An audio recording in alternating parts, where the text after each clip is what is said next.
La neuroplasticidad ha sido otro ejemplo extraordinario de lo que es superar un paradigma. Cuando uno es niño, el proceso por sí solo ocurre, porque el niño está llamado a adaptarse a un mundo totalmente nuevo y esa llamada del mundo hace que automáticamente empiece ese proceso de formación de nuevas neuronas, de crecimiento del cerebro, etc. Cuando uno es adulto, es muy importante que veas ese mundo al que te estás acercando como un mundo de oportunidad. Por eso, cuando nos encontremos con la incertidumbre, que sepamos que claro que tenemos la capacidad de adaptarnos. Ahora bien, tenemos que ser capaces de intuir, de imaginar, de creer que en esa incertidumbre también hay oportunidad. Todos podemos entender las causas del estrés, ¿sí o no? El atasco de tráfico, el que no me ha saludado, el que no me ha traído la comida a tiempo, el que no me valora, el que no me reconoce, y todo lo vemos fuera, ¿a que sí? Claro, entonces yo tengo emociones, sentimientos y emociones que son lógicas por lo que me pasa.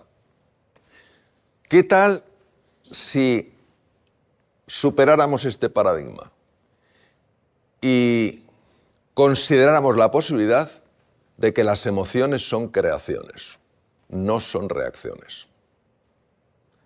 Entonces esto nos abre un mundo entero de posibilidades. Porque quiere decir que es verdad que yo veo que mi problema viene de fuera.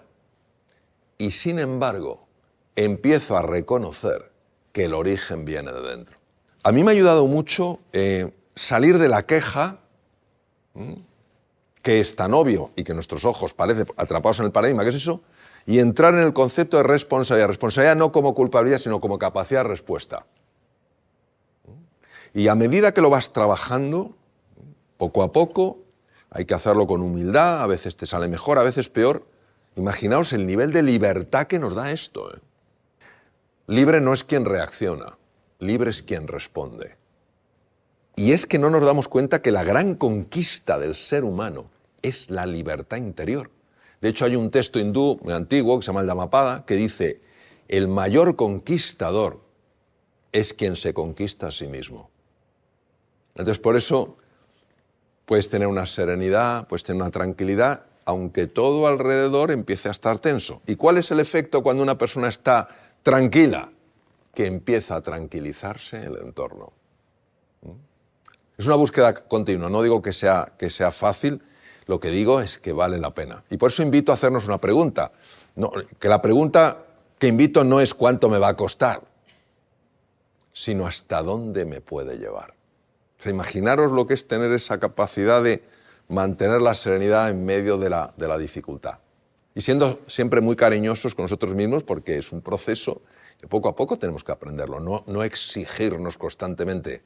Cada pequeño éxito que tengamos, hay que reconocérnoslo. Hay que decir enhorabuena. Lo he conseguido una vez. Enhorabuena.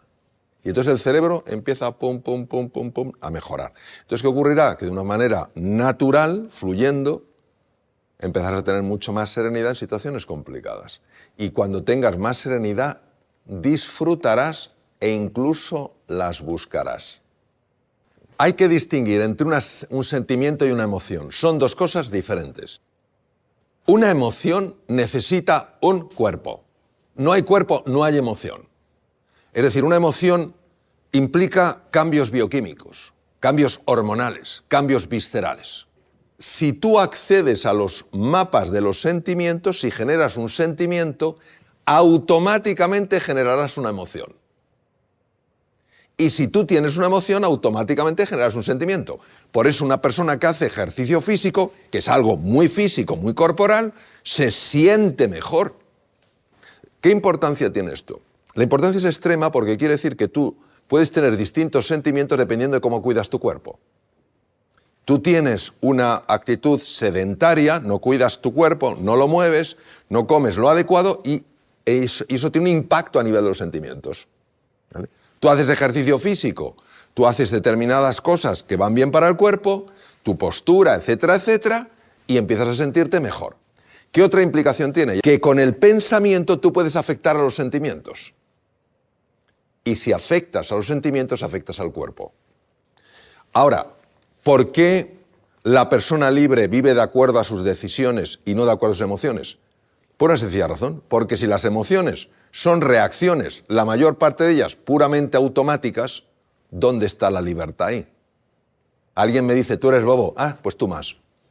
¿Dónde está la libertad? ¿Dónde está la capacidad de respuesta? No, es una pura reacción, no hay libertad. Mientras que si yo decido que reciba lo que reciba, yo voy a dar lo que quiero dar, en ese momento fíjate lo que pasa. Lo primero que pasa es que estoy tomando responsabilidad sobre lo que sucede e incluso empiezo a cambiar lo que sucede. Campbell dice que el propósito del camino del héroe no es otra cosa que descubrir el valor de la compasión. La palabra compasión es sinónimo en la descripción de Campbell y en otras descripciones de amor. Descubrir el valor transformador del amor. Y añade que para descubrir ese valor transformador hay que ir más allá de los opuestos. Y esto es un tema de una importancia brutal, porque cuando tú estudias el viaje iniciático del héroe, te das cuenta de que lo primero que tienes que superar es una forma habitual de ver las cosas. Es decir, nosotros reconocemos el blanco o el negro, ¿verdad? Si es de día o de noche, si es bueno o es malo, si me gusta o no me gusta, y nos parece que no hay nada más que eso. Sin embargo, sí hay una realidad mucho más profunda, una realidad que supera la polaridad, la separación, de la cual habla, por ejemplo, Lao Tzu en el Tao Te Ching, el eje del taoísmo, que es una filosofía de hace 2500 años en China, de una enorme profundidad y una enorme aplicabilidad. O sea, es un texto místico, pero cuando uno lo entiende, aunque sea de una manera sencilla, lo puede aplicar. Entonces, ¿qué ocurre? Que cuando en ese viaje del héroe tú te encuentras con la parte que no te gusta, que rechazas, que hemos rechazado todos, que se llama las sombras, que ni siquiera reconocemos que las tengamos. Cuando tú te encuentras con las sombras, nuestro mundo polarizado dice, ¿quién ganará? ¿La parte bonita mía o la parte que no quiero reconocer porque no me parece nada bonita? Y este es el mundo de la polaridad. Pero en el viaje del héroe, y de hecho en el Camino del Despertar, en el libro, explico la fase. Cuando tú te encuentras con esa parte que has rechazado, con esa sombra, haces lo opuesto a lo que parece lo razonable. En lugar de pelear con ella, de intentar vencerla, decir yo soy más fuerte, la abrazas. Y en el momento en el que la abrazas, se produce una transformación, de la cual hablaba ya el gran psiquiatra suizo Carl Gustav Jung. Fijaos qué impresionante lo que decía. Lo que se resiste, persiste. Lo que se abraza, se transforma. ¿Quién abrazaría la parte de sí mismo, de sí misma que no soporta este temperamento que tengo, esta cobardía, esta timidez, que quiero ocultarla para que no se vea? Pues qué curioso, cuando uno abraza su sombra, cuando uno abraza eso que no les gusta, se transforma. Y en lugar de ser, digamos, la parte favorable la que vence a la desfavorable, surge alegría, entusiasmo, creatividad, serenidad y confianza. Nosotros estamos llamados a que nuestra forma de ser y de estar en el mundo corresponda no a quien creemos que somos, sino a quienes somos en realidad. Entonces, cuando una persona conecta con eso y quita esas creencias limitantes basadas exclusivamente en que lo único que hay es lo que veo, de manera natural esa fuerza de la que Freud llamó el conatus empieza a empujar y ahí está lo que se llama el camino de la plenitud. Nuestra sociedad, engañosamente, nos dice que el bienestar subjetivo es lo mismo que la felicidad. Por eso vivimos tan centrados en nosotros mismos, porque pensamos que no hay nada más. La felicidad viene de dentro, mientras que el bienestar subjetivo viene de fuera.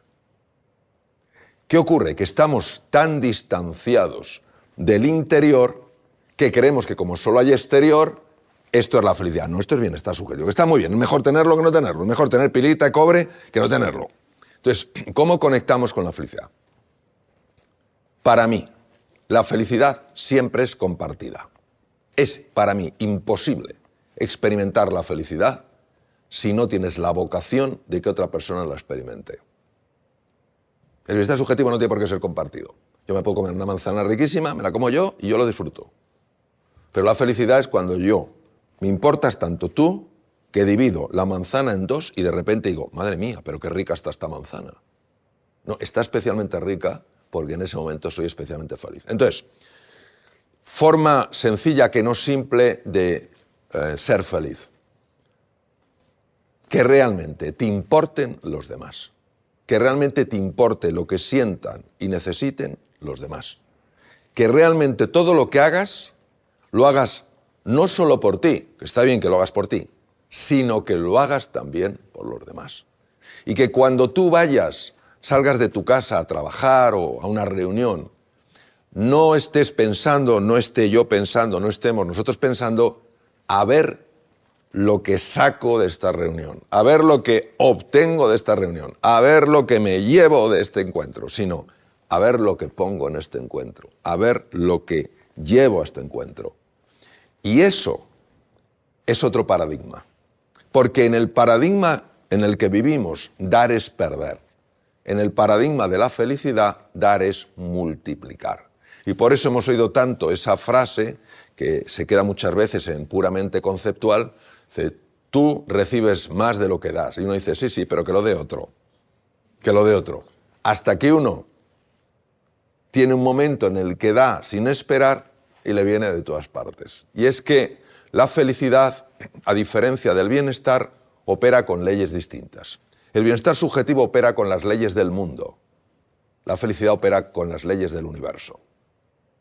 Cuando uno está en el aquí y en el ahora, es mucho más fácil experimentar la felicidad que si está distraído.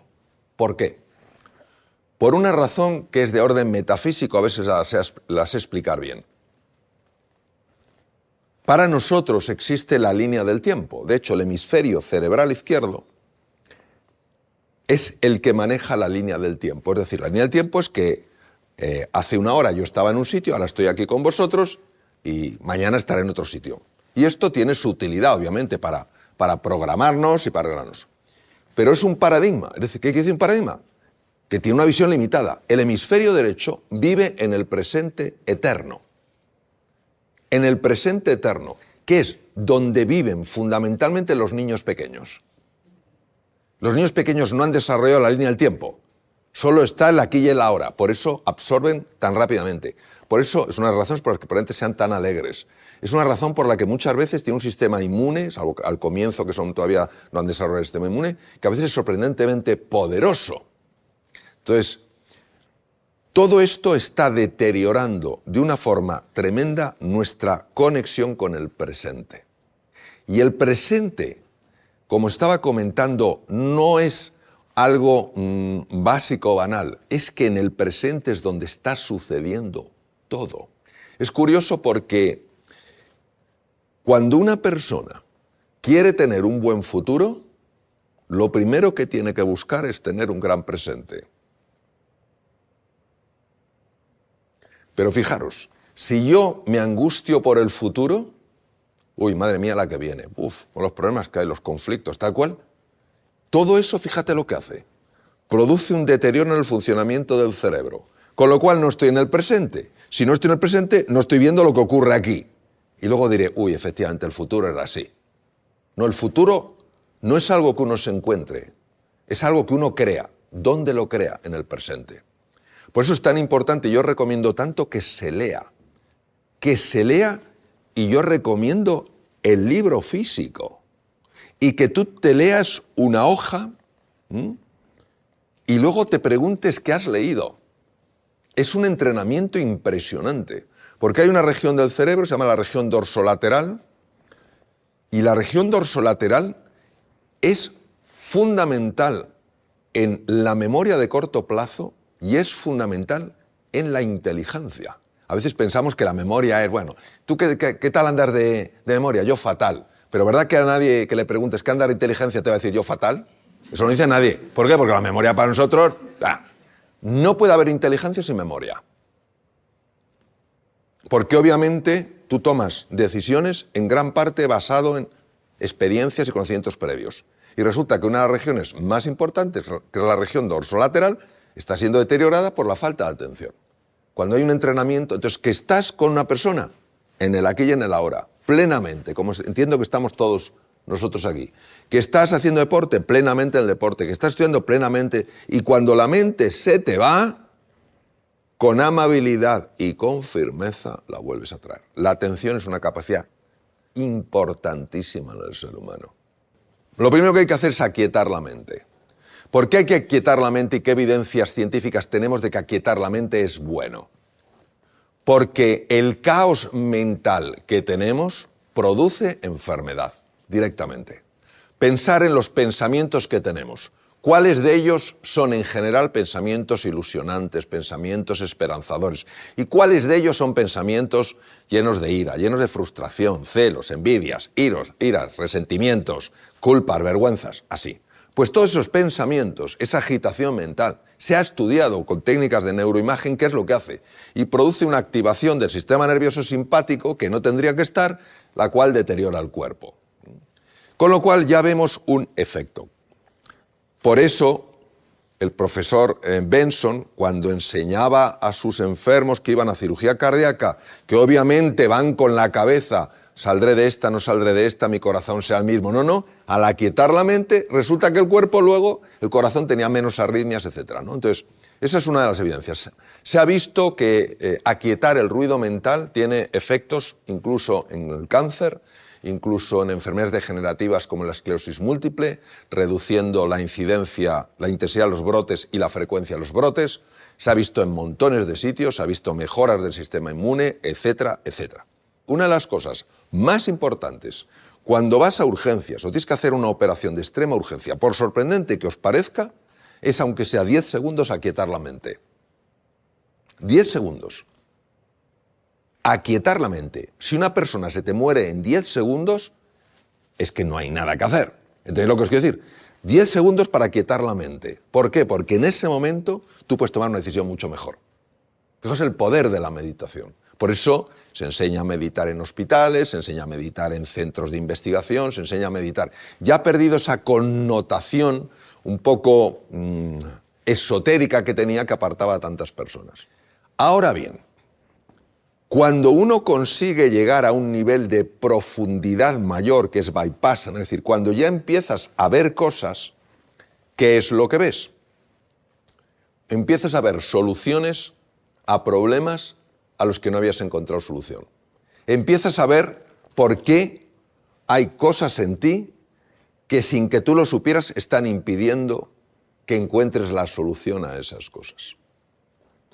Por eso el profesor Benson, que es cardiólogo y que lo que quería era reducir la hipertensión arterial de sus enfermos, empezó a quedarse sorprendido porque algunos, y es la forma más sencilla de meditación, la respuesta a relajación, empezó a quedarse sorprendido porque algunos de sus enfermos le decían: doctor Benson, es que esto nos está afectando en nuestra vida de una manera muy positiva. Estamos empezando a tener más tranquilidad en situaciones en las que antes perdíamos los nervios, ahora estamos teniendo con mayor creatividad. ¿Tendrá esto algo que ver? Claro, estamos hablando de hace más de 30 años.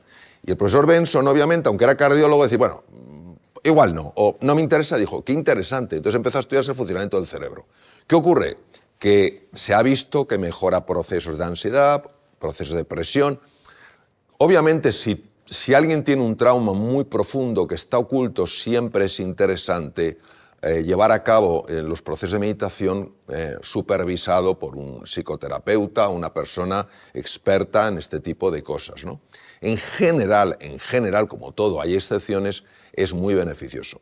No te puedes imaginar la cantidad de información clínica que hay sobre los efectos beneficiosos de la meditación. Y para muchas personas la meditación es algo, y dice, esto es muy complicado porque yo no puedo parar los pensamientos. Por eso necesitas la meditación. Por eso, y porque tu objetivo no es parar los pensamientos, es que se paren solos, dejando de prestarles atención. Pero imagínate que estás meditando y te entra un pensamiento. ¿Qué comeré hoy? Pues no pasa nada. Tú vuelves a tu respiración. Entonces, ¿de qué se trata? Se trata de que tú te reconozcas no en las nubes, sino en el cielo que eres.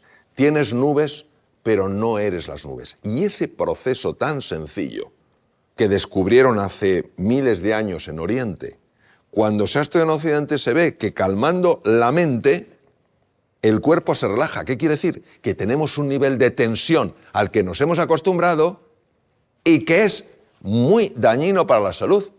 Entonces, por eso os recomiendo, y empieza con 5 o 10 minutos por la mañana, o si te apetece descarga la meditación del corazón, que son 11 minutos, y de una manera muy sencilla llega un momento en el que tu cuerpo te lo pide.